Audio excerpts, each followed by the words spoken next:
Good evening from London, wrestling fans.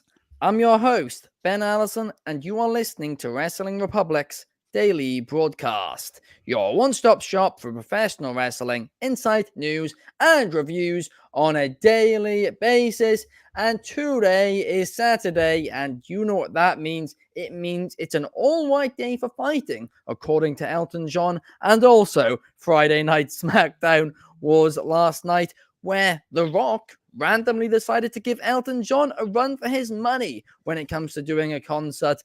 But we'll certainly be getting into that and more today.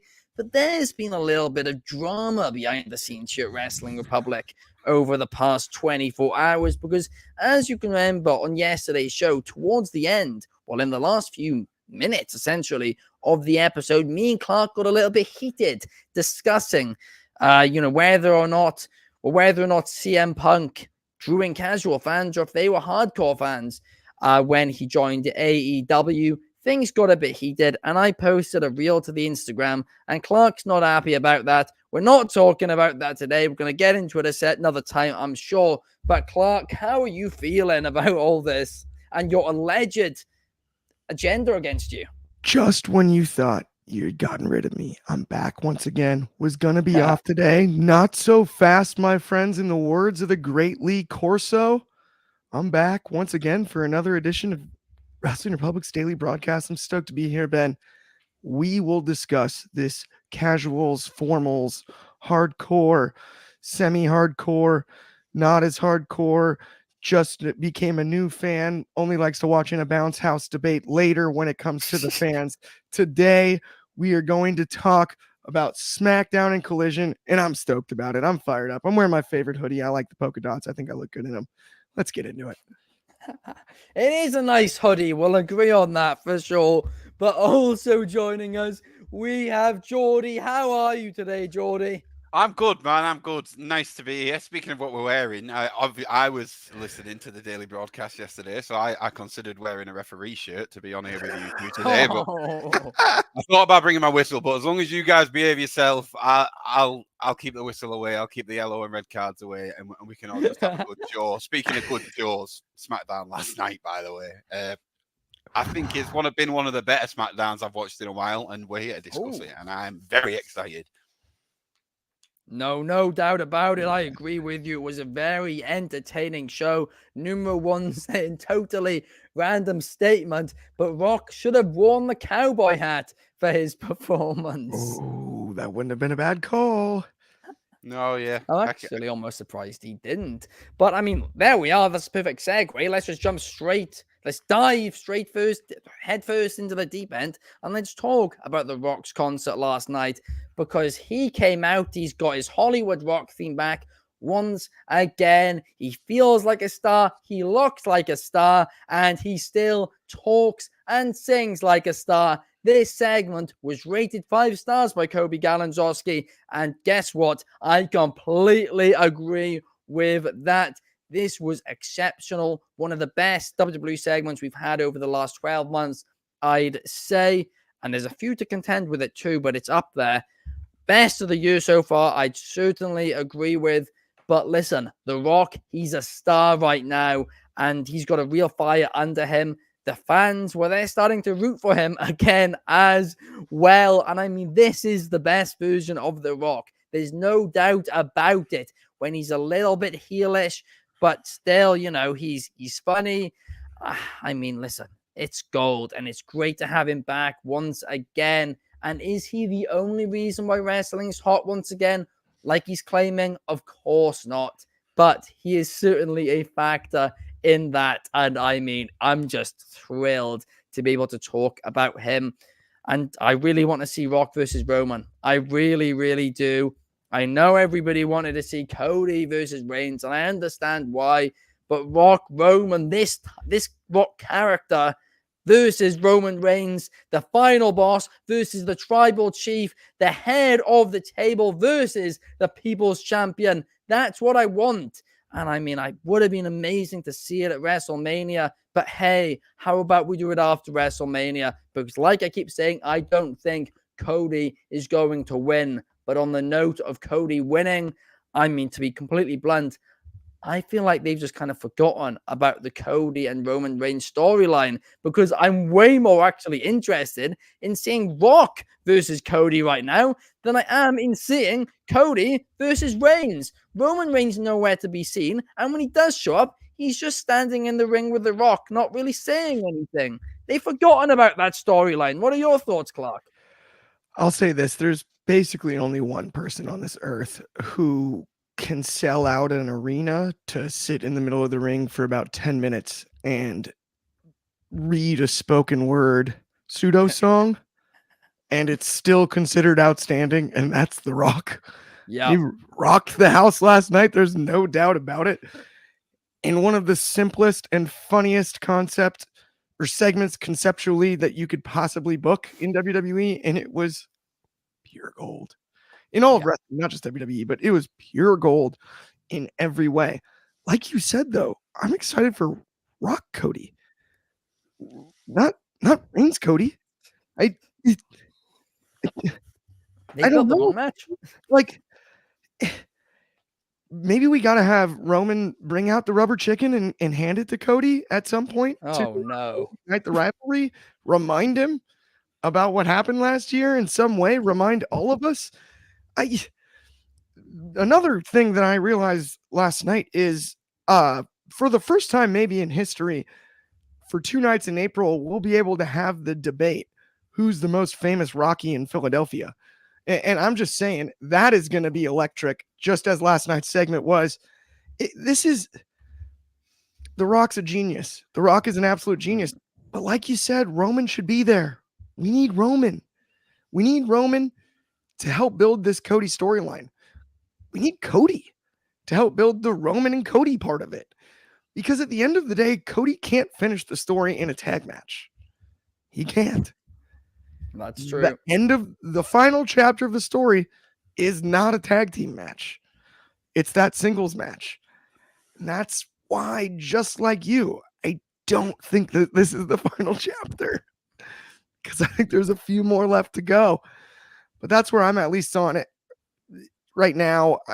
I mean, Cody's done a great job. Obviously, he's over with the fans.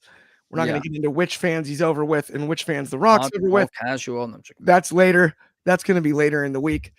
Check that one out. But either way, cheap plug, my bad. But either way, that's kind of where I'm at on the subject. Once again, though, give me 100 Rock concerts. I'm going to tune in for every single one. It's genius. It's simplistic genius. Yeah. No, you are right about that. And I mean, I was talking about this actually in the Wrestling Republic group chat last night, and I was saying that The Rock calling himself the final boss could mean that he's the final boss to, screw over Roman and for Cody to get past. But I actually think he means the final boss, as in he's going to be the final boss for Roman Reigns to beat, to cement his legacy as maybe the greatest WWE champion of all time. And yeah, I don't think it's the end of this story. But Jordy, what about you? How are you feeling about this feud and this segment? You know how I feel about the Cody situation. I do disagree with you both. I actually do think he's going to win. I'm prepared to be proved wrong. I'm not one of these people who last year I did think Roman was going to win. I didn't think Cody was going to win. We didn't.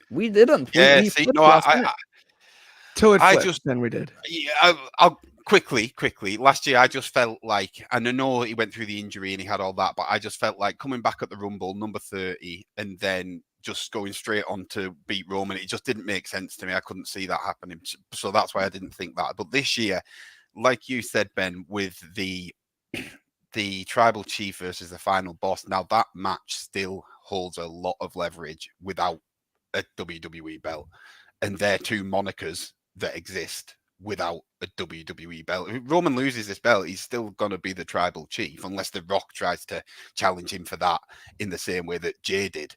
But I still think the final boss and the tribal chief is a way that it's kind of, I think you were right in the way that it's alluding that he will be the final boss in the sense he'll screw Roman over in some way. And I don't even know if that'll be at WrestleMania. That it might actually come further down the line. It might be that once Roman loses the belt, we start to see The Rock and Roman kind of a lot more disrespect shown from The Rock towards Roman, because there is a lot of respect shown at the minute. He is kind of turned into Roman Sokoa, and we all can kind of see that. You might as well put some strap around his thumb and get him to just stand in the back and look angry. But I think what they did in Memphis last night, it wasn't an accident. He didn't, like he said, he didn't go out there and berate the fans, take down Memphis. He showed respect to Memphis. He got them on his side for the concert. And I almost think from a business point, it was a way to be like, yeah, we don't have Roman. What can we do that are going to have fans leave happy? Let's get him to do a Rock concert. But one thing I will say is it's been said, I've seen it on social today, that people are saying this is the best The Rock we've ever seen. I don't necessarily agree with that. I think it's amazing still, but I think there was probably a time when, with The Rock, for example, came out with a guitar, played it himself, and probably wrote it himself. I don't know if The Rock will have written what he sang last night. He got other people to play alongside him. It's not hard to get a writer to say, talk about these subjects for me. I'm an incredibly busy man. I just need to turn up and sing in a very kind of basic chord pattern. And it was incredible. It was delivered incredibly. But I think if he'd have come out and kind of sang it off the cuff without clearly reading it off something, I think then, you're stroking into genius. But I think what we had last night was a hell of a showman, and he put on a hell of a show. Yes. But I don't think it was the best Rock I've ever seen. That's to your point. To your point, the original concert, he played the guitar not well, right? No, not right? well. No, but he did play his own guitar. I thought it was cool that they brought in the local musicians. Oh yeah, very cool. But when they did the shot from the side, showing the musicians, you could see that the paper wasn't like anything other than the lyrics. On the little stand, you could see it. And to me, it's like after the controversy with the writing down your promos on your wrist thing, seeing all those years ago, that was like the only blemish on the whole segment in my eyes. Yeah, exactly. And it's completely nitpicking, and I'm not surprised that it got 5-star. And the thing is as well, what's beautiful is there's a generation, I'm 30 years old, that never got to see the original lot. And I completely understand. There's nobody that ever really does anything like this. So it's unique to The Rock, and when he does it, it is incredible. But yeah, I think maybe it's nostalgia, maybe it's rose-tinted glasses looking back. But and even just the way he cuts promos now, I think he's not as smooth as butter as he quite used to be. Some stuff he does repeat. I completely agree. Ever so slightly. And like I say, it's only because of such an incredible comparison to what he was. And I think it's out of practice. And I think give him 6 months, maybe 3 months being on weekly shows and he'd be back in the game. But I just think when you see a comparison to LA Knight, who seemed to just cut a promo with no notes, smooth as butter, I think that's where I'm like, The Rock is better than LA Knight at his best. I don't think we're seeing the very, very, very best. The peak of The Rock. To your point, by the way, when he first took the mic, he started talking in a cadence that was almost like "What, Austin?" Where he assumed that they were going to respond after every word or every little one-liner with something, and then when they didn't, he sped up. At the start of the concert, if you go back and watch, and I watched it 2.5 times myself because that's a long story and at a later date. But I watched this SmackDown more times than I've watched the SmackDown before on Saturday show in nearly 2 years of doing this show. But that was the one other one that I took away. I didn't actually think it was a bad thing. I think he just expected the crowd to react in some way to each line. And when it didn't happen, he sped up and then got the punchlines and the pops in that he normally does. But I agree with you on it wasn't the same like absolute confidence we're used to seeing out of The Rock for the length of the promo. The one bit that is when somebody said "I love you" and he said The Rock sounds like he loves you too, drunk and horny. That was like a little. That was gold. No, and then he did the "Love You Too, Honey" one was hilarious. And so smooth, and then it felt like when he was reading and when he was singing, it just felt a little bit like that, rather than it's like he's come up with these lyrics, so it would have felt more natural to him to sing them. But like I say, it's literally such a nitpicking thing, and it's only because of such a incredible comparison that he's given us in the past. So it's not really a slight bang on at all. No, you are bang on completely. And I mean, we always talk about ring rust, but we don't often talk about mic rust and how, when you're not in front of, talking to a crowd, it's a very different thing to acting. It really, really is, because when you're acting, you don't have an audience. And promos, I mean, you can't, if you're a good actor, that doesn't mean you're necessarily good at, talking to an audience, because you have to respond on the fly. If there's a chant that comes up, you've got to pick up on it. You've got to change your promo accordingly. And I think maybe The Rock just took a few weeks to get back into it. But I'm going to be honest, I thought last night he was back at his best. Probably not best ever, but I thought he was, up there with it, because he was in his bag, as the kids say. Yeah, exactly. I mean, for a few weeks when he came back, I actually thought his promos were mid. But now, honestly, he's back to that level again. And it's just taken a few weeks. And I honestly thought it would end up being that way. We have David Marge in the comments saying, that Rock song was funny. No doubt about it. Yeah, it was. But now let's move on, and let's move on to something which is not meant to be funny. And that is LA Knight. With the Rock, because these chants, honestly, one day LA Knight will be gone from WWE, and I won't have to deal with any of these chants ever again. Mark, you started it and it's moved on. Now you're both saying it at the same time. Now Kobe's saying it when he's on. It's absolute chaos is saying it too. It's honestly, LA Knight, I'm going to take you to a retirement home. I'm only joking. But let's go move on. Let's talk about LA Knight and AJ Styles feud, because in all seriousness, I am an LA Knight fan, and I am obviously a huge AJ Styles fan. We all know the story. I started the Wrestling Republic Instagram page because as a kid, I loved AJ Styles so much. Styles fan. Yes, it was literally called WWE Styles Fan. That was the name of the Wrestling Republic page when it first launched in the beginning, in the early days. But this feud, I said it the last 2 weeks, I feel like it's just not been given the time that it deserves because of the amount of other storylines that are going on SmackDown. I mean, this was the first time since Elimination Chamber that either of these guys were in front of the crowd to advance the story. And LA Knight, to your point, Jordy, that you said earlier, he is amazing on the mic. He came out, he cut a great promo. AJ Styles then came out, he hit him with a chair. They accepted a WrestleMania match against each other, but I want to see higher stakes. I want to see more passion. I want to see more hatred towards each other, because I don't think this feud is a WrestleMania-worthy feud yet. Whoa. I really, really do not. And some people are saying that, I mean, I've seen some people saying that it's just not a WrestleMania match in general, which I wholeheartedly disagree with, because I 100% think this could be a WrestleMania-worthy match, but you got to tell that story. We talk about Cody Rhodes finishing his story, and we're talking about that a lot. Well, hey, how about you stop mentioning that every, so often, and instead mention this story, because I feel like it's being a little hard done by at the minute. But what are your thoughts, Clark? I mean, I thought LA Knight's promo last night was great. I actually really like this storyline. I think this needs a stipulation, and that's it. Yeah. Put a nice bow on it. Nice stipulation in the match, whether it be a street fight, falls count anywhere, something wild, right? Let's do something crazy. Make it a bit of a blood feud in that sense. And then we're dialed in. But by comparison to anything outside of the 4 different world title pictures and the bonus main event we have night 1, what is that much better than this? I mean, I get we've got Sammy Gunther. There's been complaints about that, though. A lot of people wanted Chad Gable.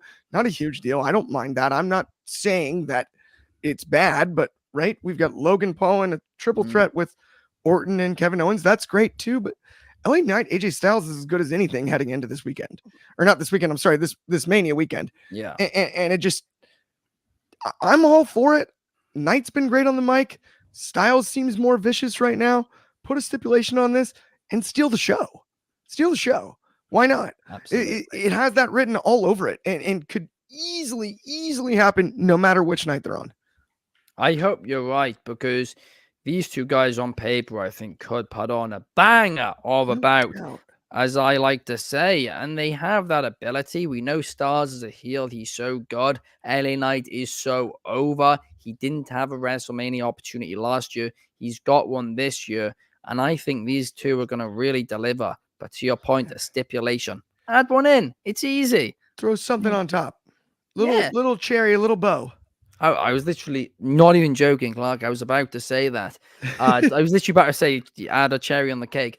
But the one other thing I want to bring up is you mentioned about Sami Zayn and Gunther. Well, there's been a little bit of an update on, the criticism Booker T's got about, everybody having a go at him for his ridiculous podcast earlier this week. And I mean, he was just we had some fun with that yesterday, by the way. Shout out Shad. He covered that perfectly. Yeah, he did. He dropped the Clark. What are we doing here? He said your line, and there was never a better use for it. It was perfect. But Booker T's taken to the Bird app, to the X app, whatever you want to call it nowadays. And he said, I don't know why people are making such a big deal out of this. It could have been that we were arguing over a banana. And I'm like, I know why, the people are making such a big deal out of it. It's because you literally said, I think the internet will want to pick up on this. Yeah. You said, that's not going to do it. You know you wanted that reaction. Don't tweet like that. Otherwise, Booker, I'm going to need to make you the idiot of the week for a second week. It's a new week guys, tomorrow. Hey, everybody, tell this story about me I want you to tell. And then be like, I don't know why everybody's telling it and coming at me. You know why, Booker. Come on. You know everyone, why. do me a huge favor and report on this one. Number one Superfly saying LA Knight AJ Styles isn't being given enough time. Also, something feels missing for this feud. I think it needs some sort of stipulation. Bang on, number one. Boom. Summed up our 2 points. Same page. Agreed completely. David Marge agrees. And Anthony Manzano's in the chat. Hello, Anthony. Hope you're having a great day. But if you're not having a great day, I know something which can make it a little bit better. And that something is the NXLVL app. Because listen, we're all sick of seeing all these links in all different places, all complex. You don't know whose social media is whose. Maybe there's some fake profiles out there.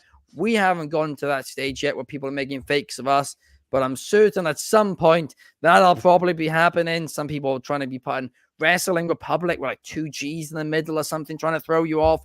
Well, don't worry whatsoever, because nxconnect.me/Wrestling Republic has all our links plus exclusive content all in one place. But hey, if that's not good enough, if you go to that link now, scroll to the bottom, you can enter a giveaway for 2 tickets to WrestleMania Night 2, plus the Raw after WrestleMania, plus a hotel stay as well. Plus there's some tailgating and other stuff involved as well. It's honestly, guys, a deal of a lifetime. It really, really is. I mean, if I could enter this, I would. We've had some people threatening to quit Wrestling Republic just so they can enter this. That is how great of a deal this is. But honestly, got to enter it, guys. You absolutely have to. But now let's move on, and let's move on to talk about what you briefly mentioned, Clark, and that is Randy Orton. Of course, he's going to be facing Logan Paul and Kevin Owens at WrestleMania. There's a lot to remember. It's WrestleMania season. There's so many matches. 2 cards, 2 nights. One Liberty Bell. At least it's not 8 hours nowadays. That was a bit extreme. But listen, last night, Randy Orton, Grayson Waller. I mean, this was just, do all the hits and go home. That's all this was. I feel like they've forgotten about not forgotten. I feel like they've just abandoned the Grayson Waller, Austin Theory storyline. And they're just like, they're both just buddy now. We'll chuck them in the tag ladder match and we'll call it, a day. There we are. Cool. Randy Orton obviously won. Kevin Owens and made the save. And then Logan Paul came out. It was all, a big thing. Oh, where's this going to go? It was obvious. Nick Aldis came out, cut a great promo, actually, and said, hey, we're doing a triple threat for the US title at WrestleMania. I enjoyed it. The only question now is how you're going to create a bit of tension between the two current allies in Kevin Owens and Randy Orton. But Geordie, how are you feeling? Confused isn't the right word, because a little bit confused that Kevin Owens is in this fight. Oh. I just thought it was going to be Logan and Randy, and Kevin was going to kind of spin off with Theory and Waller. And I kind of had an idea, I don't know, just an inkling that might be, because if you look at this WrestleMania, obviously it's WrestleMania 40, there's not that many opportunities where you can bring in a surprise. And I thought they might have ended up doing Kevin and question mark versus Waller and Theory, and I wasn't really bothered who it was going to be. Do you know what I mean? I just thought glass maybe smash. Yeah, maybe. But yeah, I just kind of thought that it would be a possibility that because the kind of companionship that we're seeing between Kevin and Randy now, throwing them against Logan kind of feels like a handicap match, because I feel like them two will both be happy with Logan not having that belt. So like I don't know, and I don't see them putting that belt on Randy. Maybe it'll go on Kevin. Maybe, I don't know. I just got, not that Randy's above it or anything. Sometimes we see these kind of iconic main event stars, like Cena had a great run with it. But I don't know. I just can't see the timing right now with the amount of, I think it is, with the amount of stars that are sort of up and coming and could do with that opportunity to have the belt. Not that Logan's not doing a good job with it, to be honest. And one thing about Logan as well is I'm starting to notice, to many people's dismay, I imagine, he's not just good in the ring. He doesn't really stutter when he's on the mic. That little scene with Nick out the back, talking about getting an apology from Randy, it didn't feel forced at all. It didn't feel like a bad soap opera. It just felt like we were watching Logan and Nick have a conversation. And I think because people want Logan to be that guy that would be like, what are you going to do about it? This isn't good enough. I think it's just believable, and I think it's great. And I would be kind of sad to see, well, yeah, maybe I don't think I want him to drop it just yet. But maybe he will. I really don't know how this match turns out. I don't see Randy going with it. I think it'll be Logan or Kevin. Yeah, I'm interested, man. I'm interested. So am I. And I mean, it's one of the things, it's one of the beauties of a triple threat match where I think if it was Randy versus Logan, I think it might have been a bit predictable that Randy was winning, actually. Because, like, no way can you have, Randy return and then lose consecutive feuds and then lose to an influencer. No way. But now, hey, there could be maybe Kevin Owens hits a stunner on Orton, Logan Paul then hits him with the knuckles or whatever, and he steals the win, or maybe Paul pins Owens, or maybe Owens pins Paul, or maybe Orton pins somebody. I mean, there's just so many possibilities that this allows, and I do like that. And it opens doors, and it just adds a little bit more of, unpredictability to this card. But yeah, I mean, I do agree, though, if they don't add some tension between Owens and Orton, then I do think it could just be a little obvious and a little bit of a handicap. We've got a few weeks. We've got a few weeks, and I feel like you guys were talking about with AJ and LA Knight, we need them few weeks, and they need to use them well, because it's not that I'm not happy with the destination of where we're going, but I want a bit more of an exciting journey to get there. I think is the way I'm looking at it, with a couple of the fights that are on the card. So yeah, like I say, I'm excited for it, and you're right, actually, you're right. With Kevin in there, it does add a certain unpredictability. Could be an ultimate heel turn where one of them sided with Logan. That would be crazy. Imagine they got paid off or something like that. Would be, and he start like, imagine Randy like acting as Logan's henchman or something like. Don't give them ideas. Don't give them ideas. Numero One Superfly is saying, was it just me or did they stop? It's not just you. Fallout. Numero One, we are on the same wavelength today. I agree once again. But great minds think alike. Yes, absolutely. Let's move on to talk about something which I didn't like. The one thing on the show that I didn't like, and that was Santos Escobar versus Dragon Lee. This match was under 2 minutes and Dragon Lee lost. Was it clean? No. But was, that really heavy? Was he really screwed over? Also no, because it was his choice to take them out.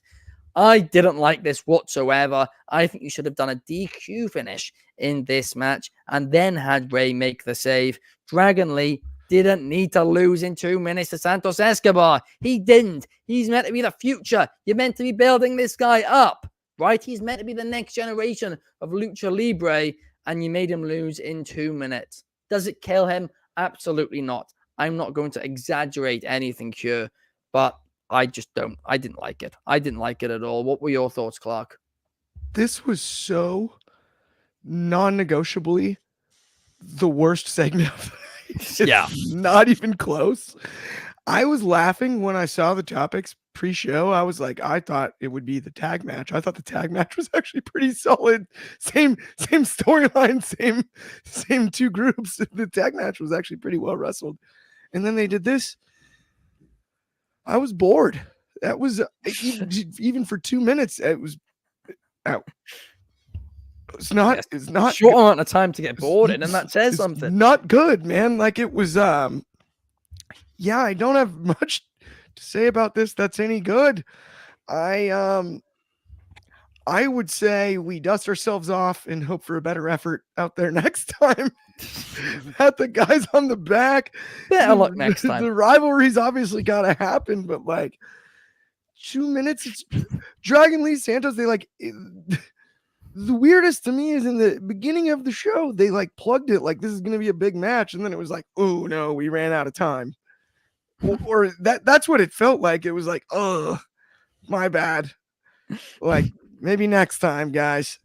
We've got a couple more in the pocket here that we got to go with before we. They're going straight to Ray Santos next week.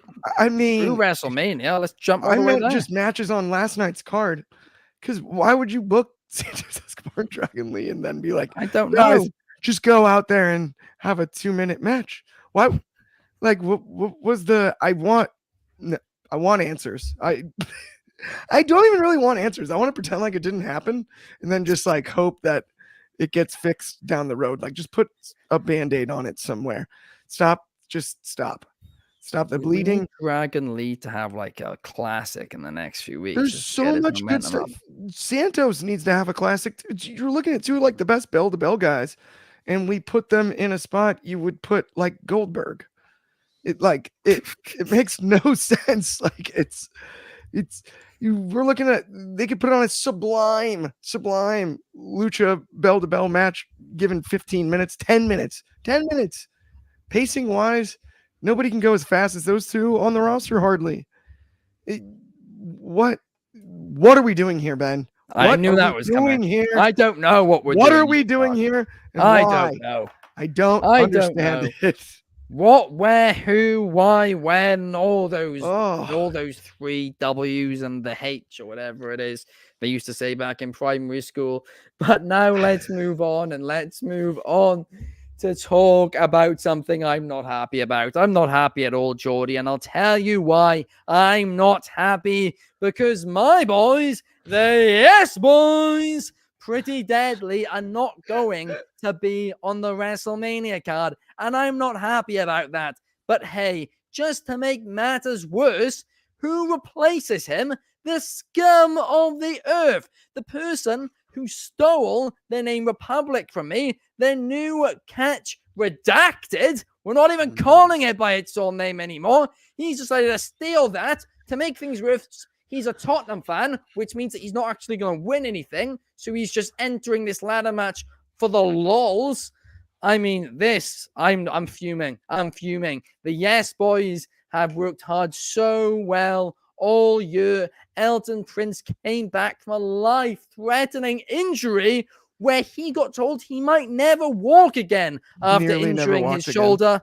But he got through it all. He got through it all. He came back. He did it in record time. Unbelievable recovery. it was shocking. I saw it at Money in the Bank when he got injured. I could not believe it. Honestly, this guy, he deserves all the praise in the world. And how do they repay him? They let a Tottenham fan who's got a cease and desist coming to him replace him at WrestleMania. Jordy, I'm annoyed. I can tell, man. I can tell. And I can tell, like you said, you weren't happy about Pretty Deadly not making it into that match. I wasn't sad about it. I can't lie. I know, man. I know. I actually want to like these more than I do. I don't know. I don't actually know what it is. If I had to pick between the two, though, I would pick Pretty Deadly to go through. I think their gimmick's funnier. And they are all English. So that's the thing. That's why I want to love these guys. Yeah, they do just irritate me a little bit, but they're meant to. So like that's not. I shouldn't hold that against them. You know, they play a part that is meant to irritate me, and they succeed in doing it. Whereas Tyler and Pete, I won't call them by the tag team name. Tyler and Pete seem like sound guys. Again, want to care more than I do. They got their shot at Elimination Chamber. Why are they getting another shot? Like it should be Pretty Deadly that go through. And if you don't want them to beat Pretty Deadly, match them up differently. Yeah, I feel like they've got more to give at WrestleMania. I can definitely agree with you there. They may irritate me, but I would definitely agree that Pretty Deadly have got more to give at WrestleMania. And I'll probably get some hate for saying that about Tyler and Pete as well, but I don't care. I'm pretty big. I can take it. No, I agree with you. I agree with you completely. On the same page. I mean, it's completely pointless why they're getting another opportunity, like you said. And you said they seem like two pretty sound guys. Well, listen, I don't think there's anything sound. By the way, did you catch that? Was that the ghost of Cardi Carnett trying to jump in on that conversation about Pretty Deadly there? What? Could have been. Beneath me earlier on that camera cut. I think that was the ghost of Cardi Carnett. Oh no, he's coming for us all. But I mean, I don't think there's anything sound about Mr. Dunay and Masturbate, because I think that they are both. I mean, they're Tottenham fans at the end of the day. They're despicable. They're the scum of the earth. I don't ever want to be friends with somebody who's a Tottenham fan. It's gross. It's repulsive. It makes me sick to my stomach. So honestly, Pretty Deadly, the Yes Boys, the miracle recoveries that they've made, both of them, because I have an exclusive. Kilt Wilson actually pulled a ligament in his arm when he was having to push around Elton Prince from a wheelchair. Oh, wow. The UCL. Inspirational. It was, and he didn't even mention it. Deep sprain. That's how good of a guy he is. Yeah, man, that's Honestly. selfless. He had mild bruising, dude, like completely selfless. Exactly. The toughness displayed too, to be able to walk again after a shoulder injury like that is just so hard. So soon as well. Yeah, so immediately to stand on his feet. It's like Cena coming back from the Rumble level. Pretty much, yeah. No, I thought it was a lot like if Joe Theismann was able to come back from his leg break. Yeah, it would have basically been like that. All true. It's the best recovery we've seen since Christian Cage. I will very confidently tell you guys about that. But on that note, let's now move on. I don't know what that sound was. It sounded like something just fell apart in my apartment. But anyway, the ghost. Dude, it's the ghost. Oh, the ghost, Cardi Carnett. Oh no, he's coming for me. Let me tell you something. Let me. I'm not even going to try the impression. No, don't even try it. Yeah, Bayley versus Dakota Kai, main event of SmackDown. I was delighted. Women's wrestling getting the main event. You know me, I'm all for that. But this match, it wasn't bad. Like, it was fun for the time it got. But I just felt if they were going to do a DQ finish in a main event, the beatdown afterwards needs to be brutal. And I didn't think it was brutal enough. Obviously, Naomi came in, tried to make the save. I like that. I enjoyed that. You're progressing Naomi's storyline as well. I think it works, just very well. But the issue is, like, I would have honestly, when they were both beat down at the end, I would have had damage control, get chairs out, get tables out, everything. Do what Brock Lesnar did to Cody. Why is no one going through a table in these beatdowns anymore? At least the more tables. Yeah, what I don't understand is I think they higher on them too. I think, honest to goodness, first off, there's no more of the clear the table of the monitors thing. Why is that gone? Let's start there. I don't understand They have monitors? But they've got the iPads, so you can grab that off. I'm like, the lip of an iPad is so much worse than landing flat on the announce table the way they used to do it, where they would clear it off beforehand. I'm like, it's 10 times as painful, and then the table doesn't break. It's like less safe than if the table broke the way it used to. I mean, it's true. I guess they don't want to go through too many iPads. I mean, I'm guessing that's what it is. But I don't get it either, Clark. But anyway, I wanted to see a brutal beatdown. I wanted to see Cody Rhodes, Brock Lesnar, what happened with them the night after WrestleMania. I wanted us to think, hang on a second, will Bayley not be able to make it to WrestleMania in the same way Darby Allin's not able to make it to Mount Everest? I mean, we really cursed him talking about him not being able to make it there, didn't we? But, I mean, Jordy, I'll start with you. What did you think about this main event? Very much echoing what you've said, Ben. It is, so happy when I saw it was the main event. I think the Dakota and Bayley story has got legs after Mania, dependent on the result, I guess.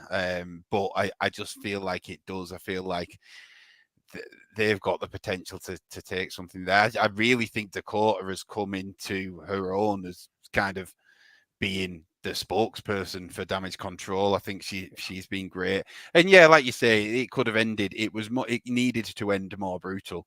And they needed to kind of not just send a message to Bayley. I think they needed to do more to Naomi. Even one of the classic spots of beating down Naomi and holding Bayley to watch it. Something like that, because then you're sending a message to the rest of the locker room to say, look, this is what's going to happen. If any of the rest of you are thinking of doing the same thing, this is what's going to happen to you. And speaking of who are maybe going to be them people, because I alluded to it before, there's not much room for a surprise at this WrestleMania, I don't think, in terms of a surprise return. But maybe this leaves room for one. The people were chanting EST last night, and for Bianca to come out, I think it would have been strange, but they were chanting it. Now I'm thinking, could Charlotte Flair pop back up and come and do a quick spot? She seemed to be moving on very, very fast with that injury. She's got a lot of literally record time. Very good call. And is Charlotte, even the possibility to come in and throw a spear, is Charlotte Flair going to pass up that opportunity at WrestleMania 40? Not just opportunity. I think she'll be badgering for the opportunity. Let me do something. If she's fit enough and she's been cleared, let me just do something. We've seen Jade Cargill have a stare off with Damage Control. Now, I think the way to go for this is let Bianca and Tiff have a fight at WrestleMania and let Jade help Bayley and Naomi. And there is going to be an outnumbered gap, and let's hear Charlotte come back and just have a moment. I don't know if it makes sense. I don't know. But I don't think it massively has to. She has got the beef with Damage Control. Coming back to help Bayley with no prior contact and no prior, I'm sorry for the stuff that Damage Control did, that would maybe feel a little bit weird. But I don't care really. I'd just like to hear the music, I think. Yeah, well, I mean, she's got that connection with Bayley as well. Yeah, maybe, exactly. The connection between the two maybe leads her to do that. And I think that would be, well, not that I don't think it's possible, unfortunately, because even though she is recovering ridiculously quickly, I think it would be about 4.5 months earlier than expected if she did come back to WrestleMania. As well, you will have all seen it. There was a lot of updates on her injury. She was uploading to her Instagram quite often. Oh, yeah. And now it's stopped. It just seems odd. Do you know what I mean? It's just little things like that. Maybe I'm just romanticizing. No, I mean, she's way ahead. Like, she's not meant to be able to like walk on it or like do any exercise. But I think she said it was like another 2 months or something. Yeah. And she's 2 months ahead of schedule already when it comes to that. So who knows? I mean, listen, if anybody can come back that early, different it's too. Charlotte And if she can be cleared, I mean, look. Like the Seth Rollins thing we talked about, right? We did not think he'd be fully cleared. He is. Truth be told, he's fully cleared. Everybody heals differently, and so if she's back, she's back. That'd be amazing. I love that idea. Because Cena spoke about it recently, how he did it, and he said basically they said that you should do physio 3 times a week, and he was like, I did it 3 times a day. And Charlotte Yeah. gives that same kind of attitude. Right. That she would do that, to be like, I just want to be at Mania to do something. But I just want to see Bayley go over, basically. oh yeah, me too. I liked last night quite a bit, but I just want to see Bayley go over. I think one more segment before Mania, though. You mentioned Bianca, the Charlotte idea. I've got another idea that might not make a ton of sense, but have Bayley make a cell phone call backstage, just a real simple promo segment where you don't know who's on the other line, and tease and go, hey, look, I started this damage control thing and I was wrong. It hasn't worked out. And you and I have some history. Hint at it. Be vague. I don't care on this one. And just say, like, could you help me out? Just to give that nugget to everybody else that's not recognizing all of this. Because for all we know, not everybody knows that Sasha Banks isn't on the table for that. So you might think it's her. Oh, no. Will that make you disappointed? No, I don't think. I think Charlotte Flair is an answer. I think Bianca Belair is an answer. I've got another one. There's no one in the locker room. I think an interesting idea that I've got for debut's sake, even though we've seen her, but how about Jade Cargill? How about I don't know you that well. I started this damage control thing and you weren't a choice, but you can help control this damage. Got him. And Jade comes down and makes the save if Charlotte's unavailable, right? And if we're going to do something else with Bianca, I wouldn't mind that in the least.